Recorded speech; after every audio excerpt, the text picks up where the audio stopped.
Welcome to another exciting episode of the $1 Million Peddlers. I'm Paperboy. And I'm Mr. Magazine. And anybody new to the channel, do a few different things. Every Saturday we try to bring you BOLO videos, which is a lot of things that you might be able to find out there with some interesting stories about them. I pick up things at estate sales, church sales, flea markets, things like that. And you pick them up elsewhere. Yep, Mr. Magazine. I have a big warehouse, 13 employees, 500,000 items, and pick up stuff all over the country and even into Canada. And you also have people coming into your retail store bringing items in. True. Whereas I don't have a real retail store because I work out of my house. So take it away, Mr. Magazine. Tell us what you got. Hot as ever, Garbage Pail Kids Series 1 through 6, all complete near mint sets went for $21.26. Oh, wow.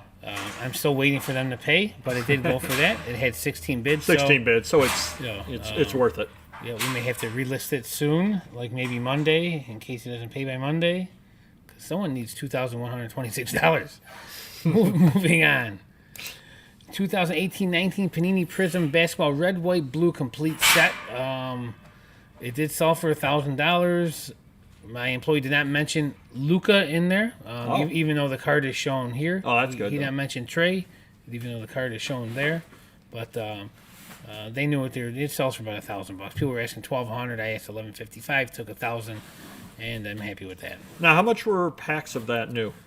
Oh, they probably were $3, $4, $5 maybe. Yeah. But to build the red, white, blue is a parallel set. Oh, it is. You only get a couple per pack, so the regular set I think is about $500. Okay.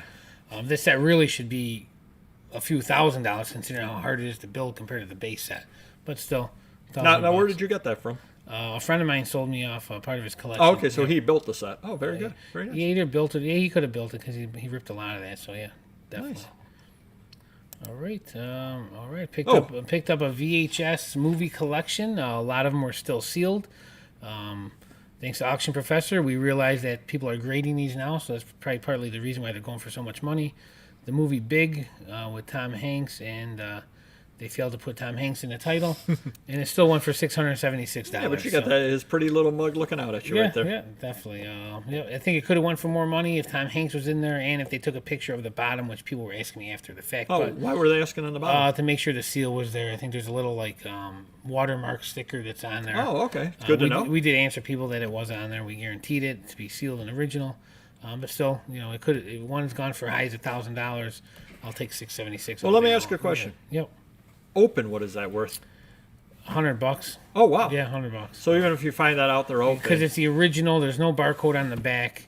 It's the first version of it, from what I found out. Oh, okay. So basically, if you're out there finding it without barcodes on the item, right. Yep. Okay. Very good. Yeah. All right. 1984 Topps, a very popular set from the USFL. It only lasted a couple of years. Is that the first year? This is the first year. year. So it's got rookies galore. Yep, it's loaded. I think we got Jim Kelly, Steve Young, Herschel Walker. Yep, and we had to put these pictures up there requesting to see the condition of them. I took $500 on this. With the box condition, it was a little off there. I figured its going rate's $500. I mean, those used to be $100 back in the day. So yeah, they were always good. Now they're really good. Yeah. Wow. That's right. All right, I think we mentioned this previously. 1980 Topps NFL football sealed packs. I put up a buy it now lot of 22 for a customer, and it sold for $440, I believe. I don't know why it's showing $550, but it was 20 a pack. You probably put it up at $550. Told him to make you an offer of $440 so that the next person could buy. Gotcha. Yep. All right. Nice. Very cool. Yeah, they're all mint unopened. Yep. Very good. All right, another VHS, Harry and the Hendersons. This one sealed still. Went for $442. Now, is that the same deal where there's no UPC on it? Correct. Yep, it's the very first version of it. Yep, very cool. Wow, that's insane. Yeah. That's really crazy. Yeah. I mean, that's good though because you can see these out there. Absolutely. You can see these at any state sale, garage sale, auction, flea market, whatever. Now, did you look at what that was worth opened, if it was the first print? Not that one, but I'm going to guess $50. Just because they seem of to be percentage. 10 times value or so. Yeah. Wow, it's insane. Yeah. All righty.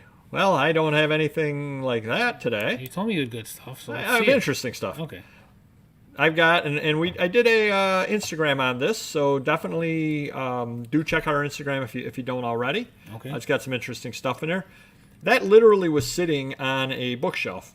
I paid $1 for it, and it ended up going for $30. And it literally is some child's notebook Jeez. from the late 1800s. But it's got the really neat little drawings in there from zoology and all that kind of stuff. Really lightly written, as you can see. Good penmanship. Very good penmanship. That probably was bad penmanship back in the day. Yeah, better than it's you. 50 times better than anything anybody does nowadays. But got $30 out of just a child's notebook. I mean, it's neat looking if you're into zoology, and the gentleman that bought it was into that. Yeah. So it's a neat thing. It's one of a kind, obviously. But it just goes to show that you can sell anything out there as long as you have the hook, which we have a video coming up, or if it hasn't posted already, talking about hooks and how you have to find the hook that sells the item. So very, very neat item right there. Told you I had some interesting stuff, not things that you would normally buy. Next thing I have over here is, and I only put this up so I could practice my high school French, Salut d'amour, sachet bouquet, des fleurs unopened, Trevo, Chicago, for a handbag. That's pretty good, right? Oh, it's excellent. Sure. Thank you. Oui, oui. I Mwah. wish I can get the last 12 seconds back from my life. Oui, oui, monsieur. Ended up getting $10 on it. It took 10 years to list, but it literally is like 2 inches by 3 inches. And apparently back in the day, women would put that in their purse almost like a fragrance kind of deal for that. Cool. So you can find this stuff out there. I mean, I don't even know what year it is. It's got to be early, probably 1930, something other like that, I would guess. Kind of thing. Nobody's going to charge you for that at a sale. You just kind of throw it in a pile of stuff, and they're going to, oh, what is this? And they're just going to throw it off. You get $10 out of it. You can't argue with that. Sure. Next item we have, and I actually had 2 of these and sold both of them. Hillview Dairy Luxury Ice Cream Bellingham, Washington unused bag for the 1950s. And as you've seen regularly, about once a month, I sell an empty bag. So you'd buy an ice cream, say I want vanilla custard and a cone, they would put it in this bag, huh? I believe, yeah, that kind of thing. Yeah, yep. That's So crazy. these were unused stock, obviously. Yeah. But to get $26, and I got full price for it, and the second one sold for full price as well. Well, good for you. So $26 a piece for empty bags. You're like a bag man. Which kind of bag man? The bag man for the mob where I'm carrying the money, or the bag man where I'm like, like there used to be bag ladies? You're the male version of the bag lady. Nice. You couldn't even compliment me when you had a chance. But I think what sold it as well is that I put Bellingham, Washington in. So somebody probably, in fact, I know one of these did go to Washington. I don't know about the second one. But somebody in Washington, I grew up, I went to Hillview, or my parents ran Hillview, or I used to work there, my dad did, or something like that. So $26 for the memories is cheap. Yeah. Years ago, either I wouldn't have listed it, or I would have listed it like $10 and said, who's going to pay $10 for a bag? Yeah. Now I had 2 of them, I listed at $26 a piece, and they both sold. So just goes to show. Isn't that where Ken Griffey Jr. played minor leagues before he got called up? Maybe Ken Griffey Sr. worked at it. I don't know. Could be. Yeah. Next item we have over here is, and this took a long time to sell, but I did want to put it up, and a couple of different reasons why I wanted to put it up. 135 science fiction paperbacks, a lot. It's got Varley, Zelanzi, and more. I listed it a long time ago.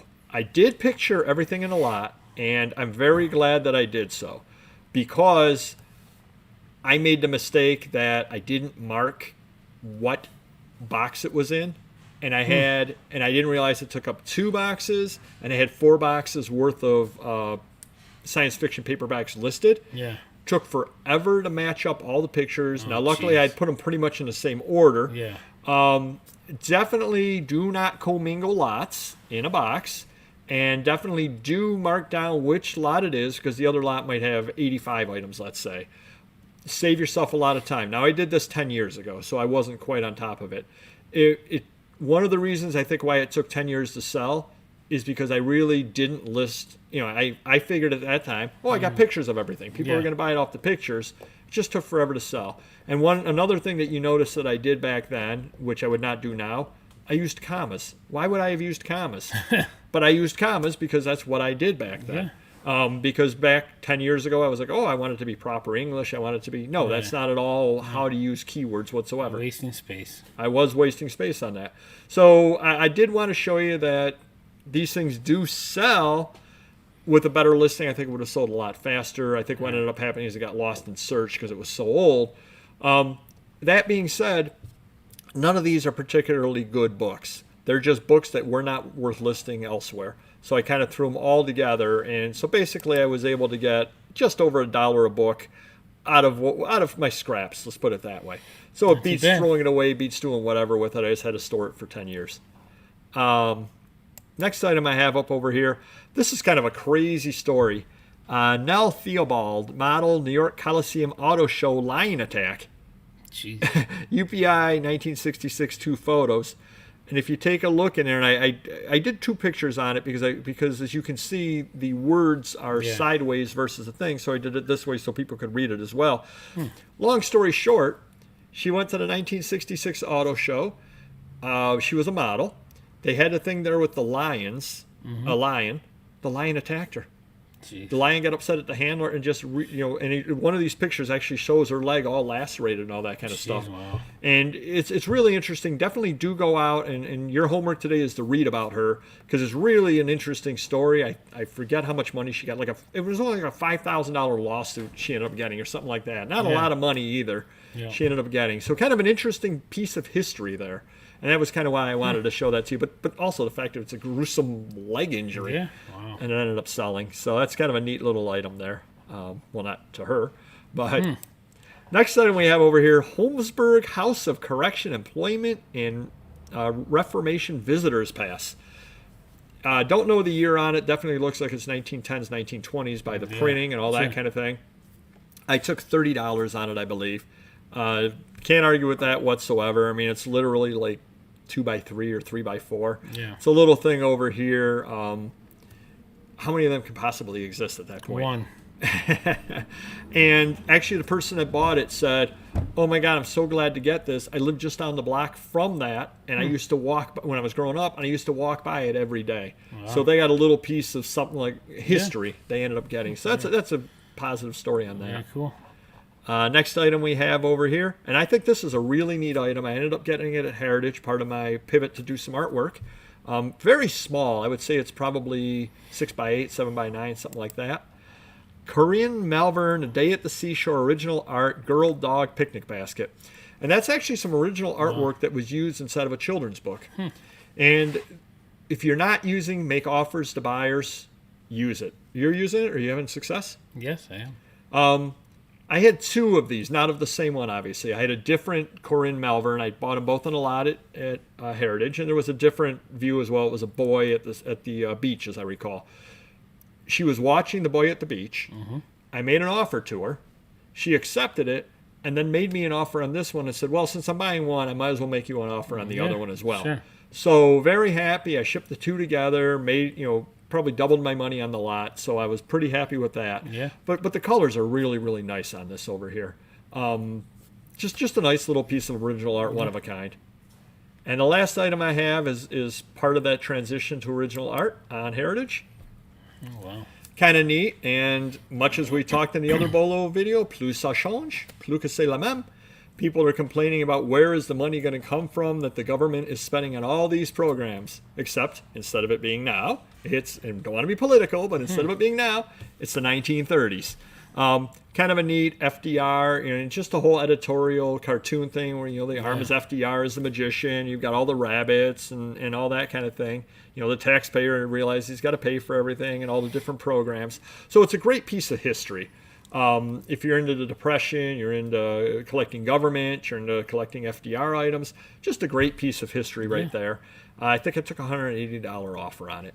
Cool. So kind of neat there, but just, again, and shout out to Auction Professor. We would not be doing this without him. I mean, that looks so much better than that right there. Of course, do the scanning, crop in, go very close on it. But out of fairness, do show the overall item as well. Right. Just because that way the people can see the borders, people can see everything on it. But this will definitely sell it a lot better than that will. And I wish I'd known that back in 2011 because I probably would have sold some of this stuff a lot faster. Sure. So hopefully that helps you. Do hit the like button if you could. Subscribe if you're not already, but I can't imagine that's happening. Can you? No. No, I mean, come on, there's no excuse. Do comment down below, and we will see you next video. Take care. Bye-bye.